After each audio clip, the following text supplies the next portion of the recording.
മലയാള സിനിമയിലെ പ്രമുഖ നടിമാരിൽ 2 പേരാണ്. മലയാള സിനിമയിലെന്ന് മാത്രമല്ല, കേരളത്തിലെ ഉദ്ഘാടന വേദികളിൽ രോമാഞ്ചം കൊള്ളിക്കുന്ന ഒരുപാട് ആളുകളെ കൂട്ടുന്ന 2 പേരാണ് ഹണി റോസും അതുപോലെ തന്നെ അന്ന രാജനും. ഇവർ വരുന്ന സ്ഥലത്തൊക്കെ ആളുകൾ തടിച്ചുകൂടാറുണ്ട്. ഒപ്പം അവർക്ക് ഒരുപാട് ഫാൻസുണ്ട്. അങ്ങനെ ആ ഉദ്ഘാടനമൊക്കെ വലിയ വിധത്തിൽ ചർച്ചയാകപ്പെടുന്ന സോഷ്യൽ മീഡിയയിലൊക്കെ ട്രെൻഡിങ് ആയി നിൽക്കുന്ന ഉദ്ഘാടനങ്ങളായിരിക്കും. പക്ഷേ ഈ രണ്ട് ധ്രുവങ്ങളാണെന്നും ഇവർ 2 പേരും തമ്മിൽ ഭയങ്കര ശത്രുതയിലാണ്, അടിയിലാണ് എന്നൊക്കെ ചില കുൽസിതോളികൾ പറഞ്ഞു പരത്തുന്നുണ്ട് എന്നാണ് ഇപ്പോൾ വരുന്ന ആരോപണങ്ങൾ. അപ്പോൾ ഈ സോഷ്യൽ മീഡിയ അപരാധം പറച്ചിലുകാരുടെ ഈ രീതി അല്ലെങ്കിൽ അവർ പറഞ്ഞ കാര്യം സത്യമാണോ?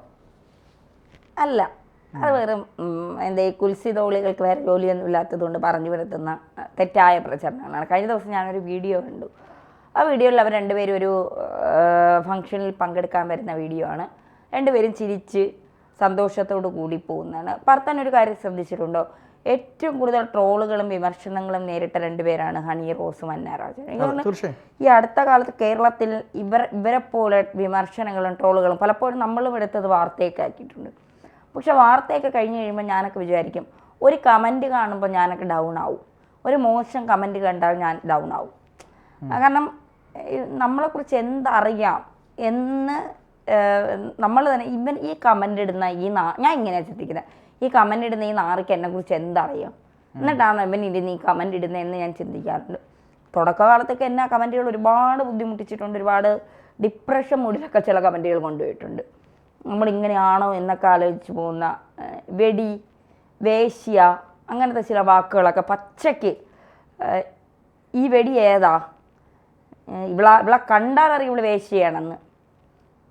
കാര്യം എന്താ? അവൻ്റെ വീട്ടിൽ ചെന്ന് അവൻ്റെ അമ്മയോ അവൻ്റെ പെങ്ങളെയോ അവൻ്റെ സഹോദരനെ ഞാൻ പിടിച്ചിട്ടില്ല. അവൻ്റെ വീട്ടിൽ ചെന്നൊന്നും കട്ടോണ്ടോ മോഷ്ടിച്ചോണ്ടോ ഞാൻ വന്നിട്ടില്ല.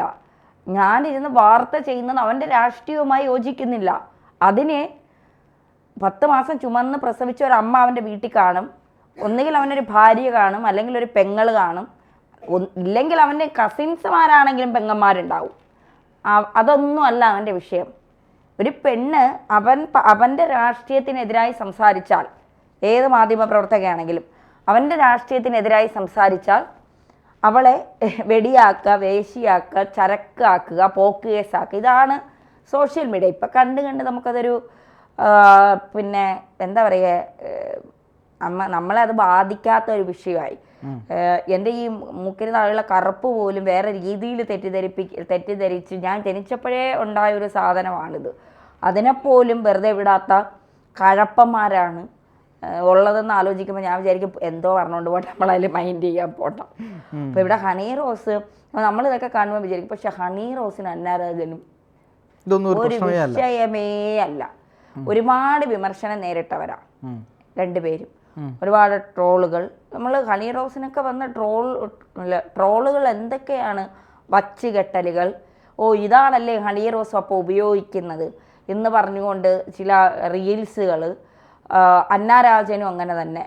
അവരുടെ മറ്റേത് പുറക്ക് സൈഡാണെങ്കിൽ ഇത് ഫ്രണ്ട്, ബ്രസ്റ്റിൻ്റെ ഭാഗം, അത് ചന്തിയുടെ ഭാഗം. ഇതൊക്കെ പറഞ്ഞുകൊണ്ട് പല തരത്തിലുള്ള ട്രോളുകൾ അവർക്കെതിരെ വരുമ്പോഴും അതിനെ ശക്തമായി നേരിടുന്ന 2 സ്ത്രീകൾ. നീയൊക്കെ പറഞ്ഞുകൊണ്ട് അവിടെ ഇരിക്കും, ഞങ്ങൾ ഈ ഉദ്ഘാടനത്തിനൊക്കെ നല്ല പൈസ വാങ്ങിച്ച് ഞങ്ങളുടെ ജീവിതമൊക്കെ നല്ല മെച്ചപ്പെടുത്തി കൊണ്ടുപോകുന്നുണ്ട്. അതുകൊണ്ട് നീയൊന്നും നീയൊക്കെ എന്ത് പറഞ്ഞാലും ഞങ്ങളെ ഇത് ബാധിക്കുന്ന പ്രശ്നമല്ല. ഞാനൊരു കാര്യം പറയട്ടെ, ഈ സണ്ണി ലിയോണിൻ്റെ കാര്യം എപ്പോഴും പറയുന്നത്, എനിക്ക് ഈ കാറ്റഗറിയിൽപ്പെട്ട സണ്ണി ലിയോണിനെ മാത്രമേ അറിയാവൂ. അപ്പോൾ ഈ സണ്ണി ലിയോണൊക്കെ പോൺ ആക്ട്രസ് ആയിരുന്ന ആളാണ്. അവരുടെ ജീവിത രീതി തന്നെ ഏത് തരത്തിലേക്ക് മാറി എന്നുള്ളതാണ് അല്ലേ.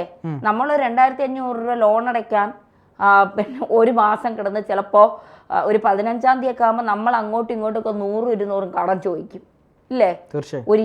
ഒരു 30-ാം തീയതി വരെ ഇവിടെ നമ്മളോടൊപ്പം വർക്ക് ചെയ്യുന്ന എല്ലാവരും അങ്ങോട്ട്, അത് ശമ്പളം കൃത്യമായിട്ട് കമ്പനി തന്നിട്ട് പോലും നമ്മൾ അങ്ങോട്ടും ഇങ്ങോട്ടും കടം ചോദിക്കും.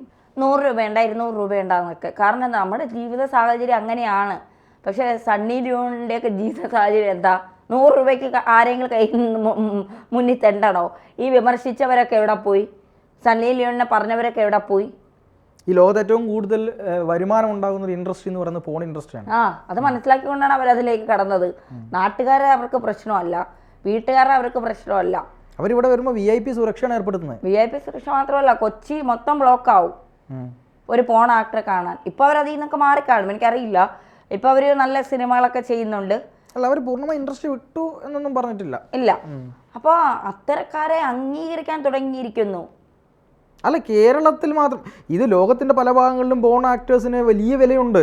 അവരെ ഒരു സിനിമയിൽ അഭിനയിക്കുന്ന സ്റ്റാർസുകൾക്കൊപ്പം തന്നെ തുല്യമായിട്ട് തന്നെയാണ് ആളുകൾ കാണുന്നത്. ഈ അവാർഡുകളിലൊക്കെ ചില മാറ്റങ്ങൾ ഉണ്ടാവും എന്നുള്ളത് മാത്രമേ ഉള്ളൂ. അവാർഡ് ഫംഗ്ഷൻ ഒന്നും അങ്ങനെ പരിഗണിക്കാറില്ല എന്നുള്ളതാണ്. അല്ലാത്ത തരത്തിൽ എല്ലാവരും ഒരുമിച്ചാണ് കാണുന്നത്. പക്ഷെ നമ്മുടെ മലയാളികൾക്ക് ഈ എന്താണ് ഇതൊരു വേറെ രീതിയിലാണ്. മലയാളികൾക്ക് ശക്തിയിൽ എപ്പോഴും വെറുക്കപ്പെട്ടവളാണ്. അതെ, ശക്തിയിൽ ആ കൂട്ടത്തിൽ വന്ന കുറേ പേരൊക്കെ വെറുക്കപ്പെട്ടവളാണ്. പിന്നെ ഒരിടയ്ക്ക് വരെ ലേഡി സൂപ്പർ സ്റ്റാർ, തമിഴിലെ മലയാളത്തിലെ ഒക്കെ ലേഡി സൂപ്പർ സ്റ്റാർ നയൻതാര പൈസയ്ക്ക് വേണ്ടി തുണി കഴിക്കുന്നു എന്ന് പറഞ്ഞു. എന്നിട്ട് നയൻതാരയ്ക്ക് എന്തെങ്കിലും സംഭവിച്ചോ? നയൻതാര ഇപ്പം തമിഴിലെ ഏറ്റവും നല്ല നായികയായി മുന്നോട്ട് പോകുന്നു. കോടികളാണ് അവരുടെ പ്രതിഫലം എന്നാണ് കേൾക്കുന്നത്. അല്ല, ഇവരെയൊക്കെ ചേർത്ത് വെച്ചുകൊണ്ട് മലയാളത്തിലെ ചില പ്രമുഖ നടന്മാരെ വരെ ഉപദ്രവിക്കുന്നു. ഒരു കാര്യവുമില്ല. ഇവരുടെ കൂടെ ഡാൻസ് ചെയ്യുന്നത് കൊണ്ട്, ഇവരുടെ കൂടെ ഒരു സെൽഫി എടുത്തിരുന്നത് കൊണ്ട് ഇവരൊക്കെ തമ്മിൽ എന്തൊക്കെയോ പ്രശ്നമാണ് എന്ന് പറഞ്ഞ് മലയാളി ആസ്വദിക്കുകയാണ്. അത് അതിലൂടെ എന്താണ് ഈ എന്താ പറയുക, വെർച്വൽ അല്ലെങ്കിൽ വെർബൽ ഓർഗാസം എന്നൊക്കെ പറയുന്ന തരത്തിലേക്കുള്ള മലയാളിയുടെ ഒരു രീതിയിലേക്ക് എത്തിപ്പെട്ടിരിക്കുന്നു നിലവാരം. പാർത്ത അതെന്താണെന്നറിയുമോ, മലയാളി ഒരിക്കലും മാറില്ല. ഭയങ്കര പുരോഗമനമൊക്കെ പറയും, ഭയങ്കര സംഭവമാണ്, ഞങ്ങൾ മാറി, ഞങ്ങൾ വേറെ ലെവലാണ്, ഞങ്ങളുടെ വൈബൊക്കെ ഇപ്പം യോ വൈബ്, ഇതൊക്കെ പറച്ചില്ലേ ഉള്ളൂ. പക്ഷെ മലയാളി ഇപ്പോഴും ഒരാണും പെണ്ണും ഒരുമിച്ച് നടന്നു പോയാൽ അല്ല, അത് പണ്ട് തന്നെ കൃത്യമായ ഒരു കാര്യം എന്നോട് സൂചിപ്പിച്ചിരുന്നു. അതായത് ഒരു ചർച്ചയ്ക്കിടയിൽ നമ്മൾ പറഞ്ഞു, ആരോ പറഞ്ഞൊരു കോട്ടാണ്, അതായത് മറ്റവന് നടക്കുന്നുണ്ട് എനിക്ക് നടക്കുന്നില്ല എന്നുള്ള അസൂയയിൽ നിന്നും സെൽഫിഷ്നെസ്സിൽ നിന്നും കടന്നു വരുന്ന ഒരുതരം ഞരമ്പ് രോഗമാണ് ഇത്തരത്തിൽ മറ്റുള്ളവൻ്റെ സ്വകാര്യതയിലേക്കും ശരീരത്തിലേക്കും കടന്നു കയറി ആക്രമിക്കുക, അതിലൂടെ ആസ്വാദനം കണ്ടെത്തുക. അല്ല, അത് ഗോപി സുന്ദർ ഒരുപാട് സ്ത്രീകളിലുമായിട്ട് അയാൾ പ്രണയം ഉണ്ടാവട്ടെ, കാമം ഉണ്ടാവട്ടെ, അയാൾ കൊണ്ട് നടക്കട്ടെ, 10 ദിവസം കഴിയുമ്പോൾ അതൊക്കെ അയാളുടെ കഴിവും ഇഷ്ടവുമാണ്. അത് ഗോപി സുന്ദറിന് കഴിയുന്നു, പാർത്ഥന് കഴിയുന്നില്ല. പാർത്ഥന് സ്വാഭാവികമായിട്ട് പാർത്ഥന് ഞാനൊരു ഉദാഹരണം പറഞ്ഞല്ലോ. പാർത്ഥന് സ്വാഭാവികമായിട്ടും തോന്നുന്നത് എന്താ, എനിക്ക് പറ്റുന്നില്ല, എന്നാ അവനെ 10 ചീത്തയെങ്കിലും വിളിച്ചിരിക്കാം, അവനത് നടക്കുന്നുണ്ടല്ലോ. ഞാൻ ഒരു ഭാര്യയും വെച്ചുകൊണ്ടാണ് ഇരിക്കുന്നത്. എന്നെ അങ്ങോട്ടും ഇങ്ങോട്ടും തിരിയാൻ എൻ്റെ ഭാര്യ സമ്മതിക്കുന്നില്ല. എൻ്റെ ഫേസ്ബുക്ക്, എൻ്റെ വാട്സപ്പ്, എൻ്റെ ഇൻസ്റ്റ എല്ലാ പാസ്വേഡ് അവളെ കയ്യില. ഒരു മെസ്സേജ് അയച്ചാൽ ആദ്യം പോണത് അവളാ അറിയുന്നത്, അവളാ തുറക്കുന്നത്. എനിക്കിതൊന്നും പറ്റുന്നില്ല, ഇവനിതെല്ലാം കഴിയുന്നുണ്ട്. അപ്പം പിന്നെ ഞാൻ എന്താ ചെയ്യേണ്ട, 10 തെറിയെങ്കിലും വിളിക്കാം അവനെ. ഇത് തന്നെയാണ് ചില സിനിമാ താരങ്ങളോടും ബിസിനസ്സുകാരോടുള്ള ആറ്റിറ്റ്യൂഡ്. അവൻ നല്ല നിലയ്ക്ക് ജീവിക്കുന്നു, അവന് പൈസ കിട്ടുന്നു, അപ്പം ഞാൻ ഇങ്ങനെ ജീവിക്കുന്നില്ല എന്ന് കരുതിക്കൊണ്ട് പറയും, എന്ത് ഞാൻ പൈസ തന്നതുകൊണ്ടല്ലടാ നീയൊക്കെ ഇങ്ങനെ എത്തുന്നത്. എന്നാൽ ഈ പുള്ളി ഇവരൊക്കെ ആരെങ്കിലും സിനിമ ഞങ്ങൾ ഇനി കാണുന്നില്ല എന്ന് പറഞ്ഞ് നിങ്ങൾ നിർത്താൻ പറ്റുമോ ഇവർക്കൊക്കെ? ഇല്ല, അടുത്ത ഓണത്തിനും വെക്കേഷനും എന്തായാലും ഒരു സിനിമയെങ്കിലും കാണാത്ത ആൾക്കാരുണ്ടാവില്ല. ഈ പണ്ട് വീടിൻ്റെ ഈ എന്താ പറയുക, വീടുകളിലിരുന്ന് പരദൂഷണം പറയുന്ന ഇപ്പോഴും ഉണ്ട്, എൻ്റെയൊക്കെ നാട്ടിൽ ഇപ്പോഴും ഉണ്ട് കേട്ടോ. പിന്നെ പരദൂഷണം പറയുന്നത് ജോലിയും കൂലിയൊന്നുമില്ല. അപ്പം ആരെയും പരദൂഷണം പറയും, ആര് പോയാലും. ഇപ്പം ആ വഴിക്ക് ആരെയും കിട്ടാതിരിക്കുമ്പോൾ പോകുന്നത് പാർത്ഥനായിരിക്കും. ഇവനെയല്ലേ കഴിഞ്ഞ ആഴ്ച നമ്മൾ മറ്റേ പെണ്ണിൻ്റെ കൂടെ കണ്ടത്. ആ ദിവസം പാർത്ഥ ചിലപ്പോൾ ഡൽഹിയിലായിരിക്കും, രാജസ്ഥാനിലായിരിക്കും. പക്ഷെ ഇരുന്ന് പറയുമ്പോൾ അവിടെ 5 പേരിയ്ക്കുന്നു. അപ്പൊ പറയും, ആ രമ ചേച്ചിയുടെ മോൻ പാർത്ഥൻ മിനിങ്ങാന്നൊരു പെണ്ണിനെയും കൊണ്ട് പോയെന്ന്. ഇത് വായി കൂടെ ആയിരുന്നു പണ്ട്, ഇപ്പൊ കമന്റിൽ കൂടെ സോഷ്യൽ മീഡിയയിൽ. അത്രയേ ഉള്ളൂ ഇതിലെ പ്രശ്നം എന്ന് പറയുന്നത്. കേരളത്തിലെ ആളുകൾ നന്നാവാൻ പോകുന്നില്ല.